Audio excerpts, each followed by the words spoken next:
হরে কৃষ্ণ।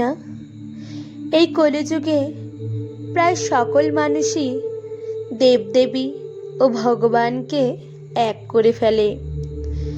তবে দেবদেবী ও ভগবান যে আলাদা তারই কিছু পার্থক্য আজ আলোচনা করব। সমস্ত দেবদেবীর উৎস হচ্ছেন পরমেশ্বর ভগবান। ভগবান বলছেন, অহং সর্বস্ব প্রভব, আমি চরাচর বিশ্বের সব কিছুর উৎস। ভগবান উল্লেখ করেছেন, প্রজাপতিং চ রুদ্রং চাপ্যহমেব সৃজামি বৈ তৌহি মাং ন বিজানিত ময় মায়া বিমোহিত।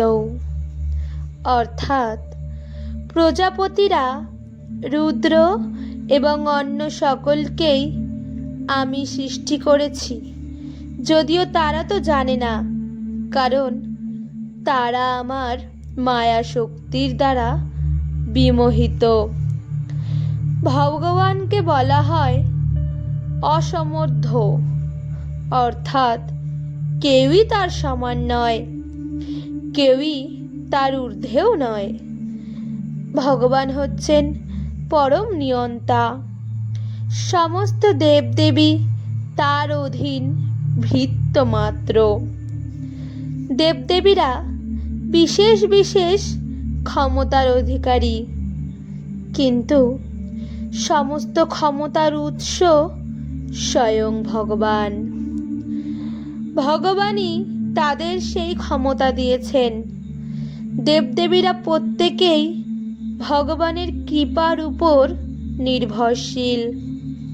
প্রজাপতি ব্রহ্মা, মহাদেব শিব সর্বদাই ভগবান শ্রীহরির আরাধনা করেন। জন্ম মৃত্যুর ভবচক্র থেকে চিরমুক্তি একমাত্র ভগবানই দিতে পারেন। কোনো দেবদেবী তা দিতে পারেন না। জড় অনিত্য বস্তু লাভের উদ্দেশ্যে লোকে দেবদেবীর আরাধনা করে। শ্রী অর্জুনকে ভগবান বলছেন, সর্বধর্মান পরিত্যাজ্য মামেকং শরণং ব্রজ। সব রকম ধর্ম বাদ দিয়ে একমাত্র আমার শরণাপন্ন হও। ভগবান আরও বলেছেন, কামস্তৈত্যৈরিত্য জ্ঞানা প্রপদ্যন্তে হন্য দেবতা। যাদের মন জড় কামনা বাসনার দ্বারা বিকৃত হয়ে গিয়েছে, তারাই অন্য দেবদেবীর শরণাগত হয়। শ্রী পদ্মপুরাণে বলা হয়েছে, যদি কেউ পরমেশ্বর ভগবান শ্রীকৃষ্ণকে দেবদেবীর সমান বলে মনে করে, এমনকি ভগবানকে যদি ব্রহ্মা, শিব, দুর্গা, কালী ইত্যাদি মহাদেব দেবীদের সমান বলে মনে করে, তাহলে তখনই সে একজন ভগবদ বিদ্বেষী মহানাস্তিকে পরিণত হয়। পুরাকালে রাজশ্রী কটাঙ্গ ছিলেন ৩৩ কোটি দেবতার উপাসক। তিনি সমস্ত দেবতার প্রিয় পাত্র ছিলেন। দেবতাদের বরে কটাঙ্গ মহারাজকে কেউই যুদ্ধে পরাস্ত করতে পারত না। একদিন দেবতাগণ তাকে কোনো বর প্রার্থনা করতে বললে কটাঙ্গ মহারাজ তার আয়ুষ্কাল কত তা আগে জানতে চাইলেন। দেবতাগণ বললেন, তার আয়ু আর 1 মুহূর্তকাল মাত্র বাকি।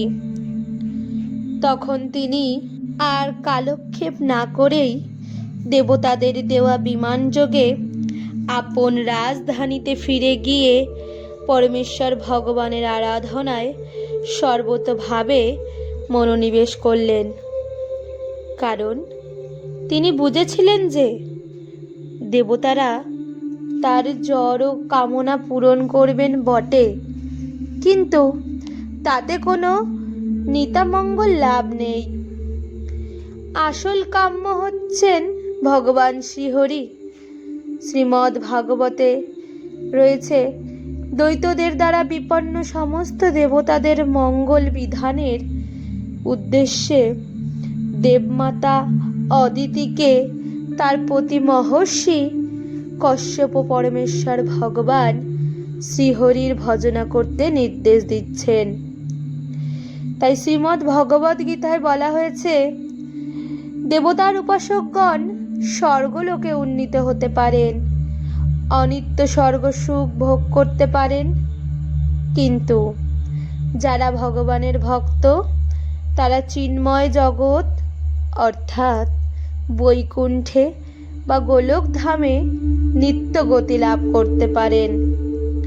প্রত্যেক জীব ভগবানের নিত্য দাস, জীবের স্বরূপ হয় নিত্য কৃষ্ণ দাস।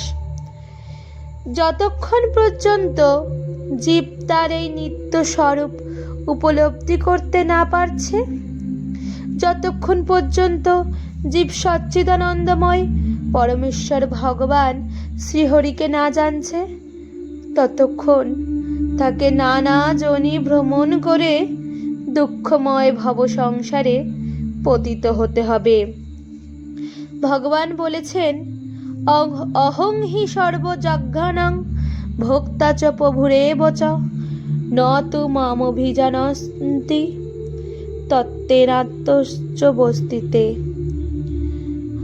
অর্থাৎ আমি সমস্ত যজ্ঞের ভোক্তা ও প্রভু। যারা আমার চিন্ময় স্বরূপ জানে না, তারা পুনঃ পুনঃ সংসার সমুদ্রে অধপতিত হয়। প্রসঙ্গত উল্লেখযোগ্য এই যে, মহান দেবদেবীদের অবজ্ঞা করা কারো উচিত নয়। এইটাই মহাপ্রভুর শিক্ষা। যথা অন্য দেব অন্য শাস্ত্র নিন্দা না করিবে। পরমারাধ্য পরমেশ্বর ভগবানের দাসদাসী হিসেবে তাদের শ্রদ্ধা করা উচিত। ব্রহ্মা শিবাদি পরম বৈষ্ণবদের চরণে অপরাধ করলে হরিভক্তি নষ্ট হয়, কারণ তারা সর্বদা শ্রীহরির আরাধনায় ব্যাপৃত। সর্বব্যাপী সর্বান্তর্যামী পরমেশ্বর ভগবানকে প্রতিনিয়ত কায় মনোবাক্যে আরাধনা করাই ভক্তের লক্ষণ। হরে কৃষ্ণ কৃষ্ণ কৃষ্ণ হরে হরে, হরে রাম রাম রাম হরে হরে। রাধে রাধে। সর্বজীবের মঙ্গল হোক।